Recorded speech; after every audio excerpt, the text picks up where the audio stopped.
Hey everyone, welcome to another top 10 list. In this top 10 list, I've been doing a lot of movie directors, and I thought, you know what, who I'm a big fan of? Kenneth Branagh. Yes, the king of Shakespeare movies. But he did more than just Shakespeare movies. He did a few other movies, and I thought I'd give my top 10 personal favorite movies directed by Kenneth Branagh. Okay, now I'm just doing movies Kenneth Branagh has directed. Like, Kenneth Branagh is also an actor. He's acted in some of the movies he's directed, but he's also acted in movies that he didn't direct. So yeah, the movies he didn't direct, they don't count. Like movies like The Road to El Dorado and My Week with Marilyn, those movies do not count. These are only movies Kenneth Branagh himself has directed. Alright? So yeah, here's my top 10 personal favorite movies directed by Kenneth Branagh. And as always, before our top 10 list, you gotta have your honorable mentions. And I have two honorable mentions for Kenneth Branagh directing movies. And those honorable mentions are Jack Ryan's Shadow Recruit and Love's Labor's Lost. Both okay movies, they just couldn't make the top 10. But what did make my top 10 was my number 10, and that is Mary Shelley's Frankenstein. Yeah, I know I'm gonna get a lot of hate for this, because this movie is not a good movie. It's not good. It's not really good. It's a very poor adaptation. Very poor adaptation, but I love this book. I love Mary Shelley's Frankenstein. It's one of my all-time favorite books. Top 5 for sure. It's a fantastic book. Maybe that's why I like this movie, is because they finally adapted one of my all-time favorite books, and it's not all bad. Like, there's some good things. Like, Kenneth Branagh's fine. De Niro is hilariously fine. Like, his performance is so strange, but it's kind of funny. But yeah, and Tom Hulce is okay, and some of the makeup looks okay, and honestly, it's kind of entertaining. It's stupid, but it's entertaining. I always get entertainment out of it. The reason I didn't put Jack Ryan or Love's Labor's Lost at number 10 is because I find those movies very underwhelming. Again, they're not terrible movies. They're actually better than Mary Shelley's Frankenstein. But they're kind of dull to me. They're kind of boring, and I've only seen each of them once, and I don't think I could ever watch them again. I've seen Mary Shelley's Frankenstein like 6 times, and again, like, this is not a good movie. Just, I find it's like a guilty pleasure. It's kind of entertaining and kind of dumb, but just interestingly dumb. And yeah, I love Kenneth Branagh, and his direction was a little sloppy, but at least his performance was good, and it's a guilty pleasure. It's dumb, but yeah, I like it. It's dumb fun, and yeah, number 10, Mary Shelley's Frankenstein. Number 9 is The Magic Flute. This I actually saw on TV like a couple years ago. This is like a cute little musical kind of movie, musical comedy kind of thing. I don't have much to say about it other than it's charming, it's whimsical, and it's kind of an overlooked movie. Not a lot of people have seen this or even heard of it. It's almost like the movie Pirate Radio. Just a lot of people have never heard of those kind of movies, and it's fine. It's nothing like groundbreaking or anything, but it's a cute, fun little movie. If you're into little musicals, little whimsical movies, you'll have fun with this. It pays homage to like Broadway shows and stuff. And I like The Magic Flute. It's a fun little movie, and it was a good one-time watch. Coming at number 8 is In the Bleak of Midwinter, or A Midwinter's Tale. Yes, this is a very good movie. This is another movie I actually saw on television. I saw this about a year ago, and I was really fascinated by this movie. Then basically, the story of this movie is it takes place in like I don't know, the 40s or something, 1940s, 1930s. It's a black and white film, and basically all these people, they're trying to make a show of Hamlet. They're basically trying to make a play of Hamlet, and this is a very, very comedic movie, and it's got some solid writing, good performances, and I love how Kenneth Branagh directed this movie. It felt like I was watching a classic film. I felt like I was actually watching a classic 50s movie or 40s movie, and that was the point of the movie, and it really, it absorbed the era really well, but it had some good acting, a good story, some good comedy, some good writing, and very good direction. And yeah, it's another overlooked movie, and if you haven't seen this movie, check this out. If you love classic movies, you love Shakespeare, and you love Broadway plays, yeah, check this movie out. It's a great movie, and The Bleak of Midwinter is a very overlooked movie, and you gotta check it out. It's a good movie, and it's one of Kenneth Branagh's best movies. Check it out, it's a good movie. Coming at number 7 is Peter's Friends. Yes, this is a British drama comedy. This is basically the British version of The Big Chill. The Big Chill, directed by Lawrence Kasdan, it was a decent movie. I find that movie just a dash overrated. It's got some okay performances, by Kevin Kline. He's good in it, but I never bought the chemistry between the characters. The performances were fine, some of the comedy was good in that movie, I never bought these people were like such good friends. I didn't buy the chemistry in that movie. It was an okay movie, I just didn't buy these characters as friends. This movie, though, Peter's Friends, I bought every second of it. The comedy in this movie is great. The drama is good. The dynamics are good. The tension's good. Some of the situations were good. Some of the tragedies were heartbreaking. And most importantly, these people felt like friends. All these characters, I bought all these characters as friends, and that's why I really liked this movie. And yeah, Kenneth Branagh is great in this movie, Stephen Fry, Hugh Laurie, Imelda Swinton, Emma Thompson, all of them are really good. They all have great chemistry with each other. All great comedic chemistry, too. It's an R-rated movie, there's a bit of swearing, but it's still a good movie to watch for all ages. Maybe not kids, but like teenagers and up can watch this. It's a very good movie. It's lighthearted. It's a little sad at times, but it's also very comedic. It's got great performances, great chemistry, great conversations, great writing, and yeah, I love it. This is one of Kenneth Branagh's better movies. I love Peter's Friends. It's the better version of The Big Chill. Coming at number 6 is Cinderella. Yes, I just reviewed this movie just a few months ago, and I really liked this movie. This was a really, really good movie. It was a great modernization of Cinderella, and I loved how traditional it was. I loved how colorful it was. I loved the production, the costume, the performances in this movie. And yeah, if you wanted me to go into depth with this, check out my review of Cinderella. I did a few months ago, and I really did like it. I gave it like an 8.1 out of 10. It's a very solid movie. It actually made me a fan of Cinderella. All the problems the animated movie had, they actually fixed it in this movie. And yeah, I was really into this movie. I liked Lily James as Cinderella. I loved Richard Madden. Yeah, Skin Grub Stock. He was the prince. They gave the prince some personality, which I loved. Obviously, they have Derek Jacobi in it, and he stole the movie. Kate Blanchett was awesome. She chewed the scenery in this movie. How over the top and silly she was, I loved it.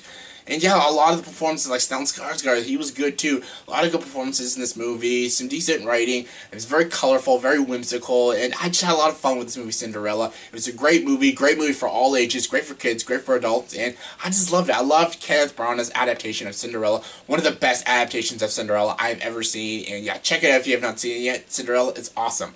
Cinderella, Cinderella, Cinderella. Coming at number 5 is the movie Thor. Yes, you are no match for the power of Thor. Yes, I love this movie Thor. Thor's a great movie. Thor: The Dark World is but this is a great movie. Kenneth Branagh directed a comic book movie. That sounds awesome, right? This actually has a kind of a Shakespearean kind of feel to it, and obviously it's about Thor. He's a god and stuff, and I love it. I love the world of Asgard. I love the world of all these planets that they go to, and I love the character Thor, played by Chris Hemsworth. He plays it so, it's very funny. Actually, this movie was really, really funny. It had a lot of good comedy in the movie, and yeah, another... And yeah, again, Stellan Skarsgård is in it, and yeah, I loved this movie. Kat Dennings was annoying though, but yeah, the comedy was good, the action was good, the visuals looked great. Also, Idris Elba, yes, Idris Elba as Heimdall, he's awesome. And yeah, I just love the effects, I love the world, I love the atmosphere, I love the action, and I really thought Kenneth Branagh should have directed Thor: The Dark World. I hope they bring Kenneth Branagh back for another Thor movie. They're not bringing him back for Ragnarok, but bring him back. He knows how to do a good Thor movie, and I love Thor, one of the best Marvel movies. Well, not the best, but it's up there. I love it. It's a great movie, and yeah, I love it. Good job, Kenneth Branagh. Coming at number 4 is Hamlet. Yes, now we're getting into the Shakespeare movies, because these are his best movies, and I love Hamlet. Hamlet is one of the longest movies I have ever watched. Yes, Hamlet, Cleopatra, and Gone with the Wind are probably the 3 longest movies I've ever watched. All great films, but they're just really long as shit. And there's a reason why this movie is long, because basically it's the entire play in the movie. This movie is almost 4 hours long, and I really loved it. I remember watching this movie, it was about 8 o'clock at night, and I didn't know how long it was. I'm like, ooh, Hamlet, I'm gonna give this movie a watch. And I was up to like I don't know, almost 12 midnight or something. I was up really late, and I was blown away by this movie, and I'm like, holy shit, I need to buy this movie. I never bought it, but it's on my to-do list, and it's a great movie. Kenneth Branagh is fantastic in this movie. He's so good as Hamlet. His direction is awesome. Of course, some of the speeches and the lines were just so epic.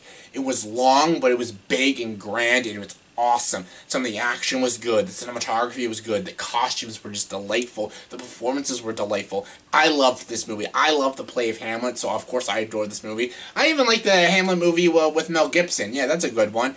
I don't like the Ethan Hawke one, you know, the modern one. Oof, that one's terrible, but the Mel Gibson one was okay, but this is the best version of Hamlet I have watched, and it's fantastic. Kenneth Branagh did a hell of a job. His performance was incredible, and his direction was mind-blowingly amazing. He structuralized the film brilliantly, and it's well executed, and I love this movie. It's long, but it's amazing. Coming number 3 is Henry V. Yes, this is what actually got Kenneth Branagh his Academy Award nomination. He should have got the win. This movie is very, very good. This is very loyal to the source material, just like Hamlet is. It's not as long. And I really, again, I love these characters. I love the opening, too. I love how Derek Jacobi opens this movie and narrates this movie. It's very clever how they do it. And, yeah, the production design, it kind of looks cheap looking, but it's still fine, and mostly it relies mostly on the performances and the dialogue. The dialogue is very good and very true to the source material, and the performances are very, very strong, especially by Kenneth Branagh. He is fantastic as Henry V. He's brilliant. And I loved Emma Thompson in it too, and I just love the grand of this movie. I love the action in this movie. I love the story of Henry V. If you don't know the story of Henry V, well, read the play. You will get blown away, sucked into the world of Henry V, because it's a brilliant play, and this is a brilliant movie, and yeah, I love it. Very true to the source material, just like Hamlet, and just probably even better than Hamlet. Hamlet, I think, is a better movie, but this has more watchability, and I think I like it a dash more because it's a little shorter. I can only watch Hamlet like once every now and then. This movie I can put on and again and enjoy and have fun and take it in the world of Henry V. And yeah, I enjoy this movie. Well directed, well acted, well edited, and well shot. Go Henry V. Yay, Kenneth Branagh. Coming number 2 is the movie Dead Again. Okay, I regret making that top 10 most overlooked movies and not putting this movie at number 1. Because this is one of the most overlooked movies I've ever seen. Every single person I talk about this movie with a bunch of people. No one knows what the fuck I'm talking about. I'm like, hey, have you seen Dead Again? And everyone's like, what's Dead Again? Oh, this movie is so freaking good. It's directed by Kenneth Branagh. It stars Kenneth Branagh and Emma Thompson, Derek Jacobi, and Robin Williams, and this is a very good movie. I can't go into spoilers about this because that would ruin the whole movie, but basically it's about 2 people, and basically they're the reincarnations of these 2 other people in, like, I don't know, in the 1950s or something.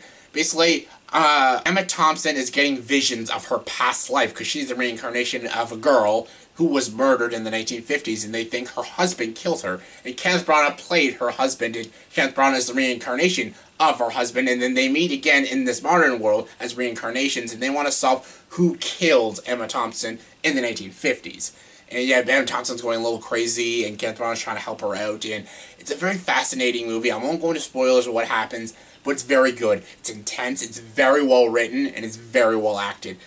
Kenneth Branagh, Emma Thompson, both brilliant in this movie, and their chemistry is very, very good. Derek Jacobi, once again, is fantastic, and Robin Williams as a crazy person, it was awesome. I enjoyed him in this movie, and it's such an overlooked movie. It's a very small movie, too. I think this was an independent film.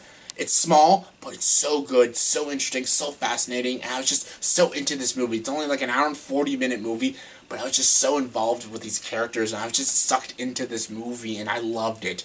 I'm trying to buy this movie. I don't know where to find this movie to buy. I'm trying to buy it on DVD or Blu-ray, because it's such a good movie. It's so enticing, it's so interesting and intense, and I love it. It's a fantastic movie. I know a lot of you probably have not seen it, so go check Dead Again out. It's a fantastic movie. You will not regret watching it. It's so good. Go Kenneth Branagh.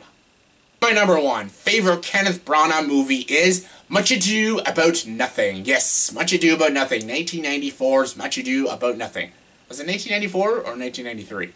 93 or 94? 1983 or 94. Whatever date it came out, this movie is terrific. I love this movie. This is actually my all-time favorite Shakespeare play. Yeah, Kenneth Branagh directed it so freaking well. It was well written and very well directed. And the cast in this movie, the cast was just fantastic. Kenneth Branagh, Emma Thompson, Denzel Washington, Robert Sean Leonard, Keanu Reeves, Kate Beckinsale, all of them, and Michael Keaton. All of them were just so good in this movie, and yeah, Michael Keaton's like my favorite character as Doc Barry, and he is fantastic. I am an ass. I love Keaton in this movie. I love everyone in this movie. It's a comedy Shakespeare play. It's not like a tragedy or anything. It's very funny, it's very romantic, it's got some good atmosphere, the production's good, and I love some of the music in this movie. I love the score of this movie, especially the opening score. It's a very good score, and I love this movie. It's so good. It is Kenneth Branagh's masterpiece. It's one of the greatest, it is the greatest Shakespeare I've ever read, and it is the greatest Shakespeare movie I've ever seen, and it is my all-time favorite Kenneth Branagh movie. Check it out if you have not seen it. It's a great movie. Much Ado About Nothing. Fantastic. Yeah, that was my top 10 favorite movies directed by Kenneth Branagh. So please, comment below, give me your list of your top 10 favorite movies directed by Kenneth Branagh. Comment below, let me know. And did you agree with me? And as always, if you like this video, please like, subscribe to this channel, and join the dark side.